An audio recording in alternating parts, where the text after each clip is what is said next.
Hi viewers, welcome to real estate TV. ఇప్పటివరకు మీకు real estate టీవీలో open plots, ventures, apartments, villas చూపించాము. So ఈరోజు మీకు స్పెషల్గా మీరు చూస్తున్నారు కదా, ఇదే మీకు ల్యాండ్, ఇది అమ్మకానికి ఉందన్నమాట. ఇది చూడొచ్చు. ఇది మీరు చూస్తున్నారు కదా, ఈ లొకేషన్ అంతా చాలా బ్యూటిఫుల్గా ఉంది వాతావరణం అయితే. సో ఇది మనకు లొకేషన్ వచ్చేసి ఇది మనకు హైదరాబాద్ విజయవాడ హైవే పైన పెద్దంబర్పేట ఔటర్ రింగ్ రోడ్ దాటగానే రామోజీ ఫిలిం సిటీ వస్తుంది. ఫిలిం సిటీ తర్వాత మనకు బాటసింగారం వస్తుంది. సో ఆ బాటసింగారం నుంచి విజయవాడ హైవే నుంచి లోపలికి రైట్ సైడ్లోకి వస్తే జస్ట్ 7 కిలోమీటర్స్ మనం డ్రైవ్ చేస్తే సో ఇది నర్రపల్లి విలేజ్లో ఉంది. సో ఇది మనకు మండలం మాత్రం ఇబ్రహీంపట్నం. దీని కనెక్టివిటీ మాత్రం మనకు విజయవాడ హైవేనే ఉంటుందన్నమాట.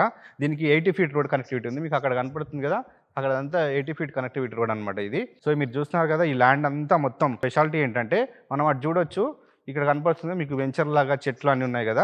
సో ఇది వచ్చేసి మనకి ఇది ముద్రా వాళ్ళది, ముద్రా గ్రీన్ఫీల్డ్ అనే వెంచర్. ఇది ఫామ్ ల్యాండ్, ఇది farm land ventures. Already plots చేశారు, అమ్మేశారు. ఇక్కడ అన్ని డెవలప్మెంట్స్ కూడా అన్నీ అయిపోయినాయి. అక్కడ లోపల రిసార్టు, క్లబ్ హౌస్ లాంటిది కూడా అక్కడ కట్టేశారు. అండ్ నెక్స్ట్ ఇటు సైడ్ చూస్తే ఒకసారి, ఇటు సైడ్ మీకు చెట్లు కనిపిస్తున్నాయి కదా, అన్ని టేక్ చెట్లు, వేప చెట్లు అని కనిపిస్తున్నాయి చూడండి. సో ఇవంతా వచ్చేసి ఇది జనహర్ష వెంచర్. ఇది ఫేమస్ వెంచర్. ఇబ్రహీంపట్నంకి నర్రపల్లికి మధ్యలో ఉన్న ఈ ప్రాంతంలో అంతా ఇది ఫేమస్ అనమాట ఇది. సో అటు పక్కకి మనకు దండుమైలారం శివారు వస్తుంది కొంచెం పక్కకి. ఈ జనహర్ష వెంచర్ అనేది చాలా ఓల్డ్ వెంచర్ ఇది.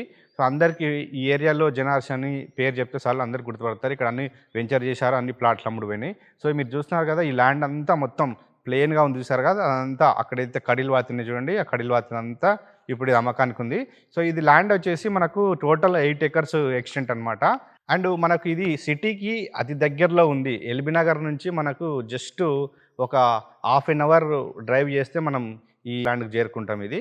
సో ఇది హెచ్ఎండిఏ లిమిట్స్లో ఉన్నప్పటికీ కన్జర్వేటివ్ జోన్, అంటే ఇక్కడ మనకు హెచ్ఎండిఏ వెంచర్ చేయడానికి వీలు లేదనమాట. ఇది కేవలం అన్ని పక్కన గ్రామ పంచాయతీ లేఅవుట్స్, ఫామ్ ల్యాండ్సే ఉన్నాయి ఈ ఏరియాలో.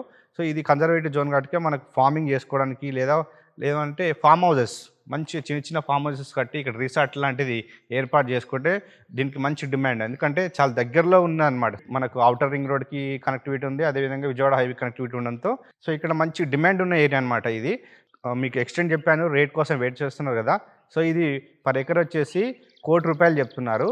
1 కోర్ అనమాట. కన్జర్వేటివ్ జోన్ కాబట్టి ఇది రేట్ చాలా తక్కువ. ఇది 1 కోర్ అనమాట. సో ఇది ఎవరైనా ఇన్వెస్ట్మెంట్ పెట్టుకొని ఇప్పటికిప్పుడు కొని పెట్టుకొని తర్వాత ఫ్యూచర్లో అమ్ముకుంటే మంచి రేట్ వస్తుంది. అదేవిధంగా రిసార్ట్స్ లాంటివి కట్టుకొని, చిన్న చిన్న ఫామ్ హౌసెస్ లాంటివి కట్టుకుంటే మంచి డిమాండ్ ఉన్న ఏరియా. ఎందుకంటే సిటీకి దగ్గరలో ఉండడంతో రిసార్ట్స్కి మంచి డిమాండ్ ఉంటుంది, మీకు అందరికీ తెలుసు. సో ఇది ల్యాండ్ వచ్చేసి మనకు మెయిన్ కనెక్టివిటీ చూసుకుంటే దీనికి 2 రోడ్స్ కనెక్ట్ ఉన్నాయి. ఒకటి జనహర్ష వెంచర్ నుంచి రోడ్ ఆల్రెడీ ఉంది. అదేవిధంగా ముద్రా గ్రీన్ఫీల్డ్ వెంచర్ నుంచి మంచి రోడ్డు ఉన్న ల్యాండ్ ఇది. సరౌండింగ్ డెవలప్మెంట్ చూస్తే మనకు విజయవాడ హైవేలో మనం చూడొచ్చు, బాటసింగారంకి రాకముందుకి మనకు బ్రిలియంట్ ఇంజనీరింగ్ కాలేజీలు ఉన్నాయి. సో ఇది మనకు విజయవాడ హైవే నుంచి వస్తుంటే మధ్యలో మనకు నీలకంఠ్ విద్యాపీఠ్ ఇంటర్నేషనల్ స్కూల్ కూడా ఉంది ఇక్కడ, 5th to 12th స్టాండర్డ్ అనమాట. దాటగానే బాటసింగారంలోనే మనకు హెచ్ఎండిఏ ట్రక్ పార్క్ కూడా ఆల్రెడీ ఎస్టాబ్లిష్ అయింది. అక్కడ వర్క్స్ మొత్తం జరుగుతూనే ఉన్నాయి. అంటే లాజిస్టిక్స్ అక్కడ అన్లోడ్ చేస్తున్నారు, అక్కడ నుంచి మళ్ళీ సిటీకి అప్లోడ్ అయిపోతున్నాయి. సో అదేవిధంగా మనకు కోయడా ఫ్రూట్ మార్కెట్ ఈ ఏరియాలోనే ఉంటుంది, దీని దగ్గరలే అనమాట. సో దాని తర్వాత కొంచెం ముందుకు వెళ్తే మనకు MSME green industrial park already establish అయిపోయింది. అక్కడ చాలామంది ఎంప్లాయీస్ వర్క్ చేస్తున్నారు. సో అంటే ఇది మంచి సెంటర్లో ఉందని చెప్పొచ్చు. కొన్న వాళ్ళకి మాత్రం ఫ్యూచర్లో అప్రిషియేషన్ వస్తుంది అది.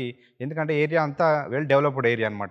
ఇటువైపు చూసుకుంటే మనకంతా ఇబ్రహీంపట్నం సంబంధించిన ఇంజనీరింగ్ కాలేజెస్ ఆ డెవలప్మెంట్స్ ఉన్నాయి. అదేవిధంగా మనకు బీడిఎల్ టౌన్షిప్ కూడా దీనికి దగ్గరలోనే ఉంటుంది. అదేవిధంగా ఇటువైపు సిద్ధార్థ కాలేజ్. సో ఇంకో విషయం ఏంటంటే రామోజీ ఫిలిం సిటీకి అది దగ్గరలో ఉండడంతో సో ఈ ఏరియా అంతా ఆల్రెడీ డెవలప్మెంట్ అయిపోయిందని చెప్పొచ్చు. సో ఇంకా ఏదైనా ఇంట్రెస్ట్ ఉన్న వాళ్ళు వీడియో మీద ఉన్న నెంబర్కి కాల్ చేయండి. Hi, this is Kev Karthik. Please subscribe and like and share Real Estate TV.